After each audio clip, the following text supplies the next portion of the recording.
Le président de la République Alassane Ouattara a quitté Abidjan ce matin pour Abuja, la capitale fédérale du Nigeria, pour une visite d'amitié et de travail. Il rencontrera le nouveau président nigérien Muhammadu Buhari et son prédécesseur Goodluck Ebele Jonathan.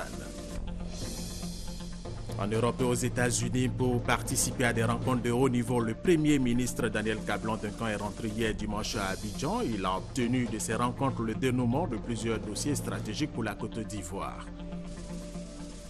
Dans la nuit de samedi à dimanche, un nouveau chalutier a fait naufrage au large des côtes italiennes. 700 personnes sont portées disparues selon des témoignages. La marine italienne effectue toujours des recherches. Mesdames et messieurs, bienvenue et merci de suivre les informations sur RTI 1. Le président de la République, Alassane Ouattara, a quitté Abidjan ce matin pour Abuja, la capitale fédérale du Nigeria, pour une visite d'amitié et de travail. Il rencontrera le nouveau président nigérien Muhammadu Buhari et son prédécesseur Goodluck Jonathan. Avant de quitter Abidjan, le chef de l'État a eu droit à des honneurs militaires.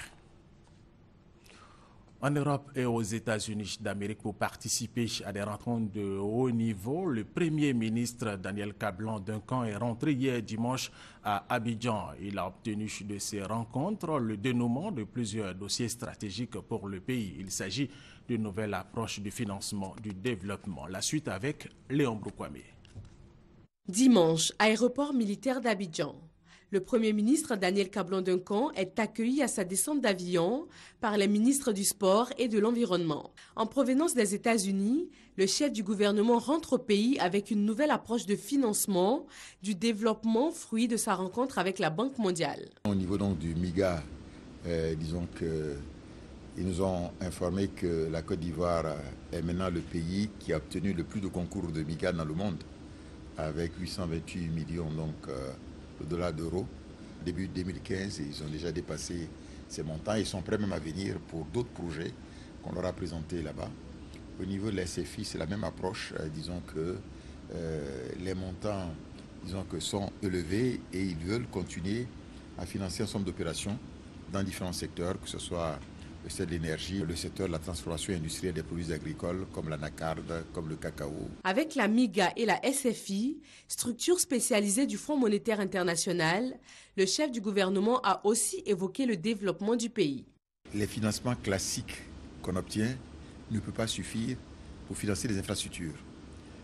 Comme ces questions, nous les posons chaque fois, il estime qu'il faudrait que nous puissions nous réunir pour parler de l'ingénierie en matière financière.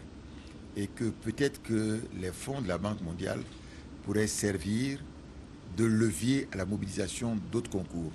C'est-à-dire, au lieu de financer projet par projet, on puisse avoir une approche globale où un franc, par exemple, venant donc de la Banque mondiale, puisse permettre de générer 2 ou 3 francs. Ces bonnes nouvelles, le Premier ministre les a obtenues pour la Côte d'Ivoire dans le cadre des rencontres de printemps du groupe de la Banque mondiale et du Fonds monétaire international.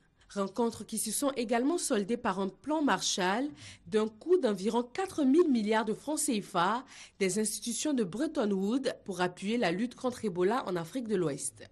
Avant les États-Unis, Daniel Kablan-Duncan a participé à Genève, en Suisse, à la conférence stratégique de l'UPU, l'Union postale universelle.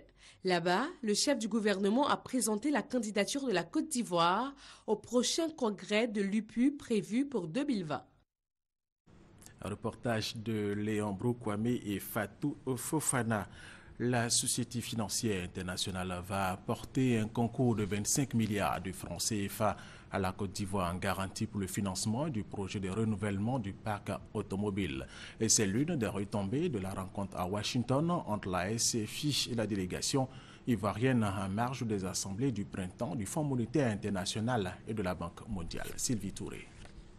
Les agences de la Banque mondiale sont allées au-delà des engagements pris lors du groupe consultatif de 2012 à Paris. La SFI n'échappe pas à cette tendance. Sur un engagement initial de 350 milliards de francs CFA pour la période 2012-2015, la Société financière internationale est à ce jour autour de 400 milliards. La Côte d'Ivoire veut aller plus loin. Le Premier ministre et sa délégation ont présenté de nouveaux projets à la SFI. Et le plus heureux au sortir de cette rencontre est le ministre des Transports, Gaoussou Touré. Son projet de renouvellement du parc automobile va bénéficier d'un concours de 25 milliards de francs CFA apporté en garantie pour l'achat de véhicules. Aujourd'hui, nous avons pour 2015 50 milliards d'investissements déjà financés par les banques locales. L'État recherche maintenant 100 milliards de francs CFA pour qu'effectivement on puisse boucler l'année 2015 dans de très bonnes conditions. Et j'avoue ici que la SFI est prête à prendre une part active au niveau des 100 milliards que nous sommes en train de rechercher. En plus de ce projet, les responsables de la SFI ont fait avec la délégation ivoirienne le point des projets déjà financés et en ont envisagé d'autres. Nous avons voulu aborder l'ensemble des projets, à la fois ceux qui sont déjà en portefeuille et qui performent très bien, comme Azito par exemple ou Cyprel que nous avons déjà financé, mais également des nouveaux projets et dans le secteur de l'électricité et dans d'autres secteurs importants pour l'économie ivoirienne. Cet engagement de la SFI ainsi que des deux autres agences de la Banque mondiale, à savoir l'Agence multilatérale de garantie des investissements, MIGA, et l'Association de développement international, IDA, est le résultat de la bonne exécution des projets et la rapidité d'exécution des réformes entreprises par la Côte d'Ivoire. Le Premier ministre Daniel Kablan-Duncan était à Washington aux États-Unis d'Amérique où il a participé aux assemblées de printemps du Fonds monétaire international et de la Banque mondiale. Il a été reçu en audience par la directrice générale du Fonds monétaire international, Christine Lagarde, à l'occasion d'évoquer la situation économique de la Côte d'Ivoire qui, selon Christine Lagarde, est satisfaisante. C'est toujours d'abord un grand plaisir de rencontrer les autorités de Côte d'Ivoire et le Premier ministre est un vieil ami. Quand il arrive accompagné de ses ministres, on prend du temps, on parle du pays, on parle de l'économie du pays, de la situation, de la stabilité retrouvée. Et puis on a toujours notre petite discussion sur le taux de change parce qu'au FMI, on a toujours été un tout petit peu plus pessimiste et en fait, l'histoire a prouvé que c'était souvent l'optimisme ivoirien qui avait prévalu en la matière. Donc je me réjouis de voir que la situation économique se développe de manière très favorable et très largement supérieure au taux de croissance moyen qu'on constate dans le monde aujourd'hui. Donc tout ça est très positif et je pense que le projet de développer les investissements privés dans un univers favorable au climat des affaires est une très très bonne direction. Et revenons en Côte d'Ivoire où des directeurs généraux et des directeurs départementaux du ministère de l'Industrie et des Mines sont à Yamoussoukro pour le renforcement de leurs capacités. Jean-Claude Brou, ministre de l'Industrie et des Mines, exhorte les participants à ce séminaire à travailler en synergie avec les autres structures décentralisées pour une meilleure efficacité de l'action gouvernementale sur le terrain. Walter Amadou Ouattara, Kader Sogodogo, RTI Boaké. La politique du gouvernement en matière de développement industriel et minier au centre d'un séminaire de formation à Yamoussoukro. 75 participants composés en majorité de directeurs régionaux et de directeurs départementaux venus de toute la Côte d'Ivoire prennent part aux travaux. La formation touche à plusieurs domaines, l'instruction des dossiers, le suivi de l'activité industrielle et minier. Prenant part aux travaux, Jean-Claude Brou, ministre de l'Industrie et des Mines, a évoqué le problème de l'orpaillage. À cet effet, un programme national de fermeture des sites clandestins est en cours en vue de réglementer ce secteur qui crée des problèmes d'insécurité et d'extension sociale. Le ministre est revenu sur les réformes minières et industrielles pour une industrie forte, un secteur minier plus dynamique et performant au service de la Côte d'Ivoire. Le programme qui a été adopté par le gouvernement, c'est d'abord de fermer tous les sites non autorisés. Et une fois que les sites vont être fermés, nous allons réattribuer des autorisations d'orpaillage, mais à des opérateurs qui en ont fait la demande. Nous allons les encadrer pour qu'ils puissent fonctionner et opérer dans des zones ciblées qui leur auront été attribuées. Nous allons les encadrer sur les méthodes de faire de l'exploitation artisanale de l'or pour qu'ils puissent gagner leur vie. Le ministre de l'Industrie et des Mines a en outre exhorté les participants aux travaux de Yamoussoukro à travailler en synergie avec les autres structures décentralisées pour une meilleure efficacité de l'action gouvernementale sur le terrain. L'Union pour la démocratie et pour la paix en Côte d'Ivoire, l'UDPCI, a tenu une réunion vendredi dernier au siège du parti avec les différentes structures du parti. À l'ordre du jour, la mobilisation des militants en vue de leur participation massive à la convention du RHDP qui aura lieu le 25 avril prochain. Geneviève Soro, Léon Broukwame.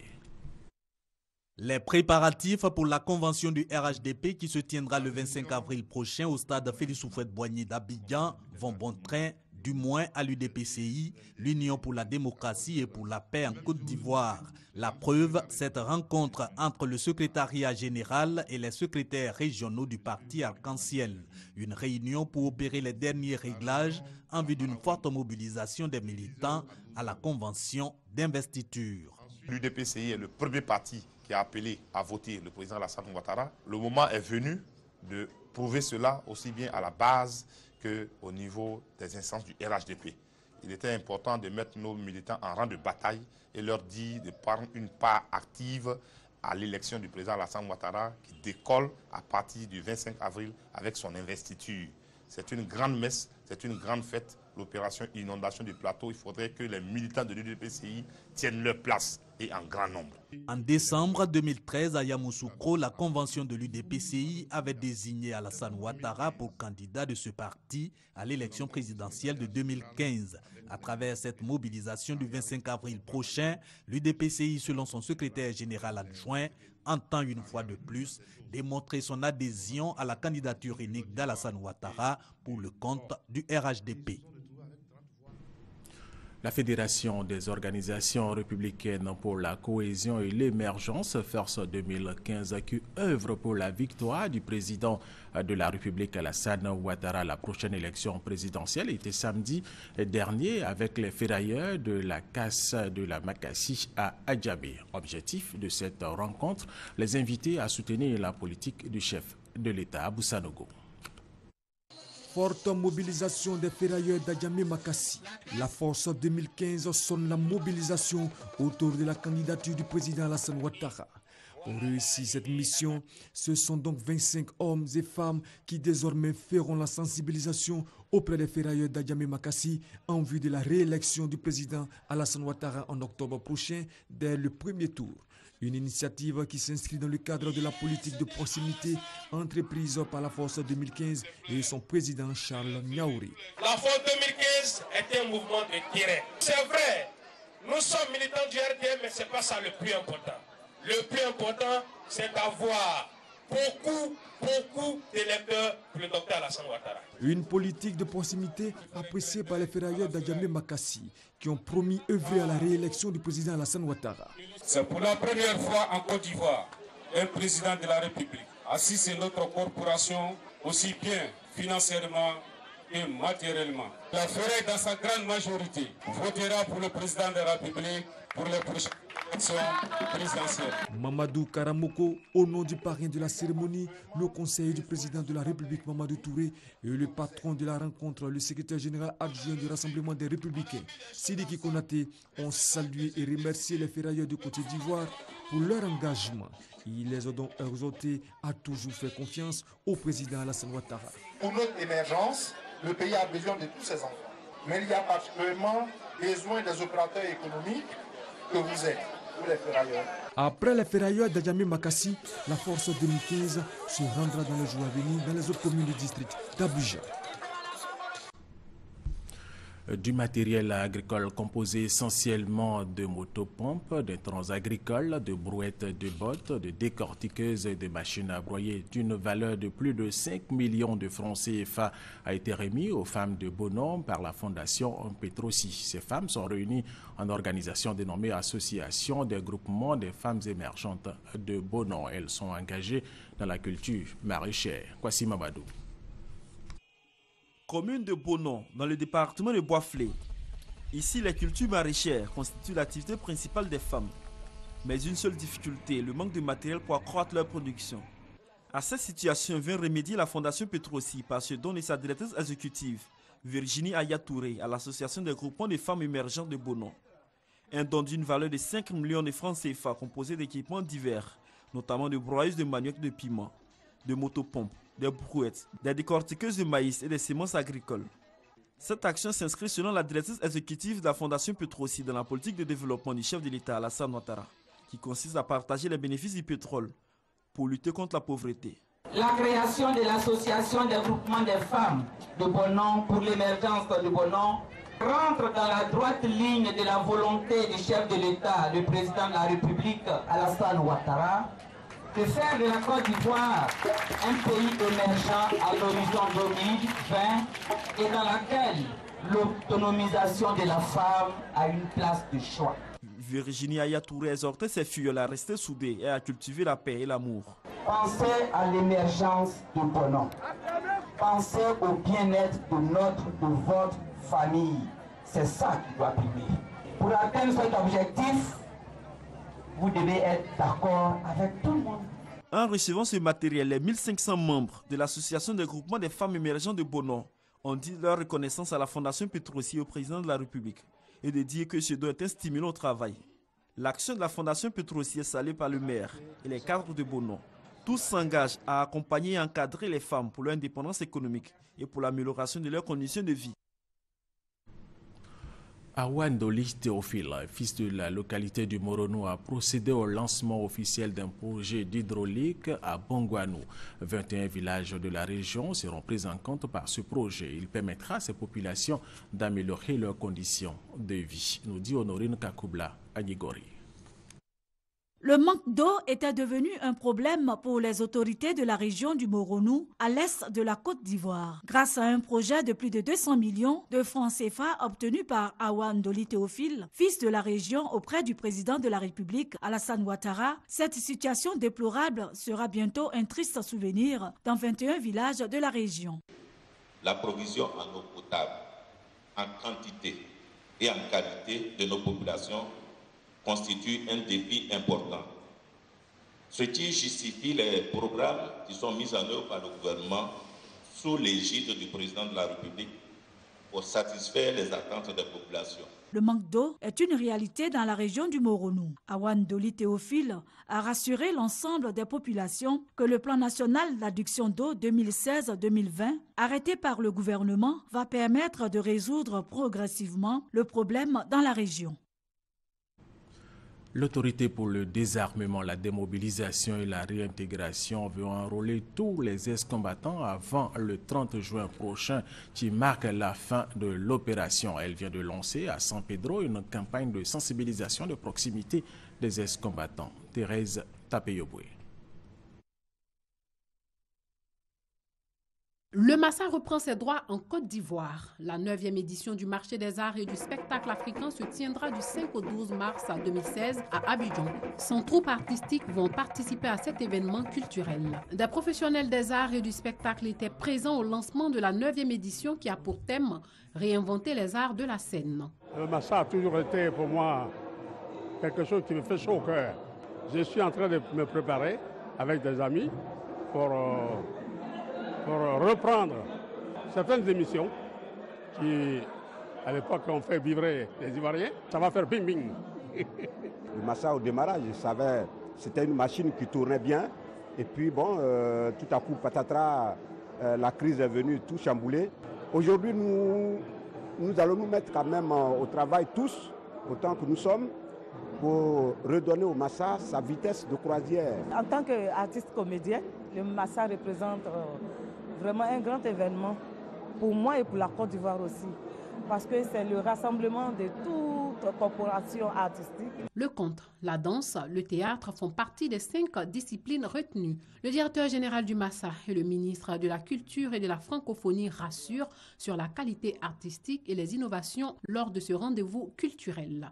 Pour que la Côte d'Ivoire puisse être la capitale du monde artistique et du monde des arts du spectacle, il nous faut nous appuyer sur des troupes et des compagnies artistiques de qualité. Nous allons fournir au Massa des acteurs performants, des acteurs tout à fait géniaux pour relancer les arts du spectacle dans notre pays. Le marché des arts et du spectacle africain a été créé en 1993.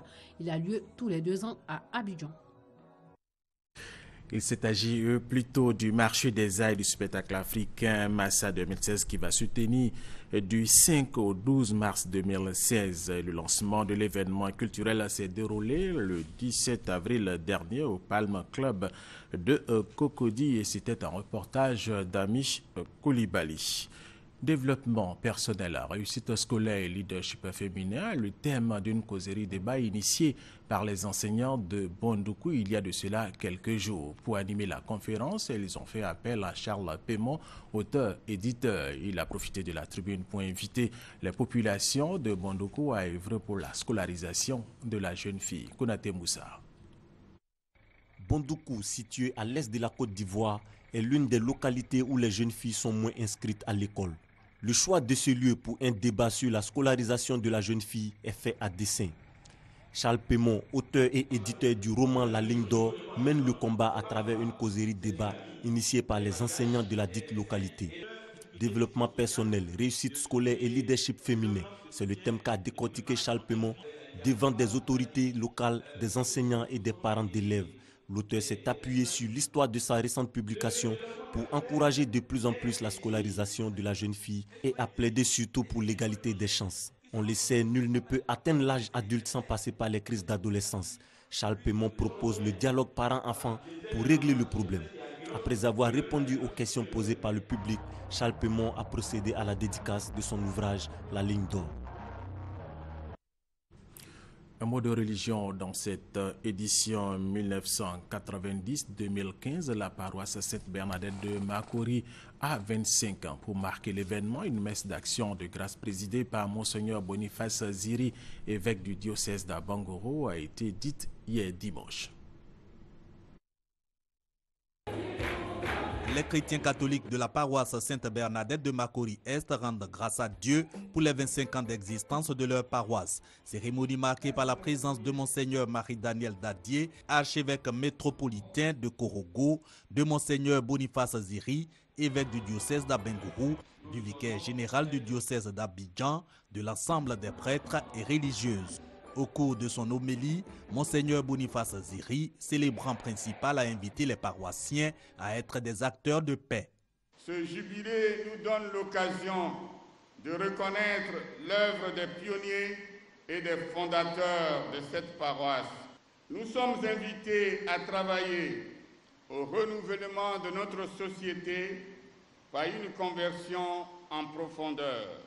La paix du ressuscité doit nous faire marcher dans la voie de l'unité, au-delà de la diversité de nos charismes. Heureux, les fidèles expriment leur joie. Quand on voit son enfant grandir, c'est que Sainte-Bernadette a mûri. Vous voyez le monde qu'il y a eu aujourd'hui, ça prouve que Sainte-Bernadette a dépassé l'âge de l'adolescence et on est en train de tendre vers l'âge de la maturité. C'est une joie et une grâce de vivre les 25 ans de Sainte-Bernadette. C'est une paroisse qui nous tient à cœur. C'est une excellente paroisse. C'est la 4e paroisse de Makori. Et quand elle est en fête, le maire est en joie. Rappelons que les festivités du jubilé d'argent de la paroisse Sainte-Bernadette de Makori-Est ont démarré depuis le 23 février 2014. Plusieurs activités ont été menées à cet effet. Il s'agit notamment d'opérations de don de sang, de séances de dépistage du cancer, du col de l'utérus. Nous vous le disions à l'instant, l'autorité pour le désarmement, la démobilisation et la réintégration veut enrôler tous les ex-combattants avant le 30 juin prochain qui marque la fin de l'opération. Elle vient de lancer à San Pedro une campagne de sensibilisation de proximité des ex-combattants. Thérèse Tapeyoboué. C'est suite aux instructions du président de la République d'accélérer le processus ADDR et pour la prise en compte des ex-combattants avant fin juin 2015 que cette campagne a lieu. Il s'agit pour cette nouvelle campagne d'utiliser de nouveaux outils de communication, notamment les SMS, pour le système d'information et de gestion des ex-combattants.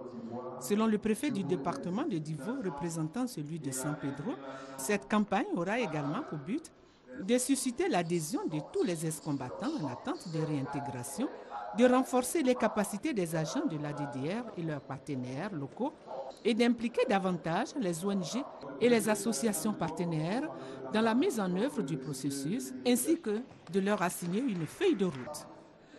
Mais avant, quelques ex-combattants ont reçu des permis de conduire. Signalons que sur les 74 000 ex-combattants, plus de 68 000 ont été traités et réintégrés. La Fédération nationale des coopératives du vivrier de Côte d'Ivoire, FENACOVICI, s'active pour la transformation des produits vivriers.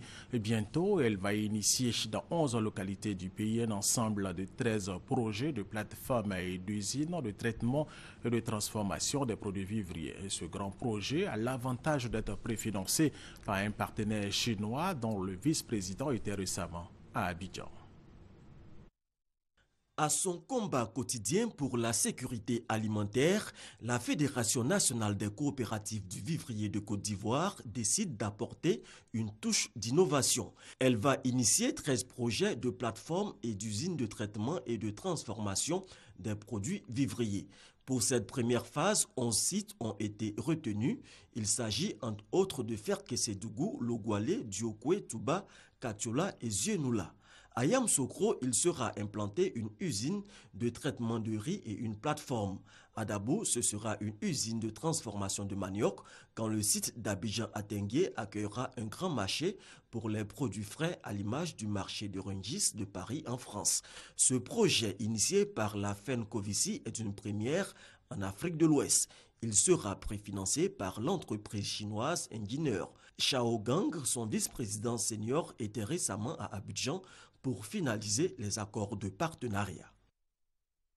Et c'est un commentaire de Michel Digrich. En Somalie, au moins 6 employés de l'ONU, dont un étranger, ont été tués ce lundi dans l'attaque par les islamistes Shebab d'un minibus de l'ONU dans la région autonome somalienne du Puntland. Ils ont accroché une bombe au minibus transportant le personnel de l'ONU qu'ils ont déclenché près de leur bureau.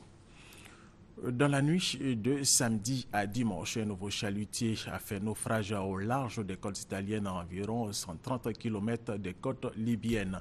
700 personnes sont portées disparues selon des témoignages. La marine italienne effectue toujours des recherches et ce navire transportait des centaines de migrants clandestins.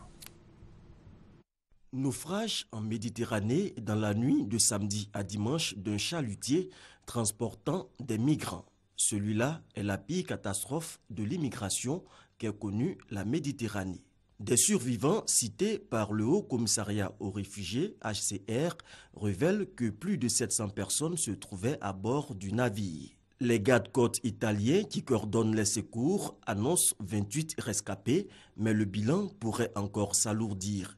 Les opérations de recherche se poursuivent ce lundi au large de l'Italie. L'Organisation internationale pour les migrations a appelé ce lundi à rétablir l'opération militaro-humanitaire italienne Mare Nostrum. Cette opération de sauvetage des migrants, remplacée cette année par Triton, une opération de surveillance des frontières beaucoup plus modeste. Mare Nostrum a sauvé 200 000 vies d'octobre 2013 à décembre 2014. L'Union européenne annonce ce lundi la tenue d'une réunion à Luxembourg avec les ministres de l'Intérieur et des Affaires étrangères pour aborder la problématique des migrants. Rappelons que le président de la République, Alassane Ouattara, a quitté Abidjan ce matin pour Abuja, la capitale fédérale du Nigeria, pour une visite d'amitié et de travail. Il rencontrera le nouveau président nigérien Muhammadu Buhari et son prédécesseur Goodluck Jonathan. Avant de quitter Abidjan, le chef de l'État a eu droit à des honneurs militaires.